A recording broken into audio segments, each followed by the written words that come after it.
ഭൂമിയാങ്കുളത്ത് load കണക്കിന് മണ്ണിട്ട് പാടം നികത്തുമ്പോഴും അധികൃതർ മൗനത്തിൽ. കുടിവെള്ളക്ഷാമം രൂക്ഷമായ മേഖലയിലാണ് തണ്ണീർത്തടങ്ങൾ ലോഡ് കണക്കിന് മണ്ണിട്ട് നികത്തുന്നത്. കുടിവെള്ളക്ഷാമം രൂക്ഷമായ മേഖലയാണ് ഭൂമിയാങ്കുളം. വാട്ടർ അതോറിറ്റി വഴിയും പഞ്ചായത്ത് വേനൽക്കാലങ്ങളിൽ ആഴ്ചയിൽ 3 ദിവസവും വെള്ളം എത്തിച്ചു നൽകിയുമാണ് കുടിവെള്ളക്ഷാമം പരിഹരിക്കുന്നത്. കൃഷിയിടങ്ങളിൽ ഉൾപ്പെടെ ഇപ്പോൾ കടുത്ത വരൾച്ചയാണ് നേരിടുന്നത്. ഈ സാഹചര്യത്തിലാണ് ഭൂമിയാങ്കുളത്തിന്റെ ഏറ്റവും കൂടുതൽ ജലലഭ്യതയുള്ള പ്രദേശം മണ്ണിട്ട് നികത്താൻ ചിലർ ശ്രമിക്കുന്നത്.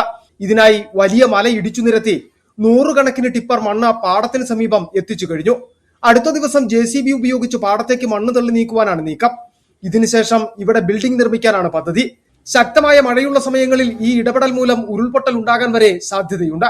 ഇതൊരു മഴക്കാലമായി കഴിയുമ്പോൾ, കാരണം ഇത് കിഴുക്കാൻ തൂക്കായിട്ട് കിടക്കുക, ഇതൊരു മഴക്കാലമായി വരുമ്പം അവിടെ വെള്ളം കെട്ടി ഈ മണ്ണിന്റെ ഭാരം താങ്ങാൻ പറ്റാതെ ഉറപ്പായിട്ട് ഈ പ്രദേശത്ത് മണ്ണെല്ലാം കൂടെ ഇടിഞ്ഞ് അന്ന് ഉരുൾപൊട്ടൽ പോലുള്ള വലിയ ഭീകരമായ ഒരു സംഭവം ഉണ്ടാവും. അതിന് യാതൊരു സംശയമില്ല. ഇതൊക്കെ ബന്ധപ്പെട്ട അധികാരികൾ കണ്ടില്ല എന്ന് നടിക്കുന്നതൊന്നും ശരിയല്ല. ബന്ധപ്പെട്ട അധികാരികൾ ഇത് കാണണം.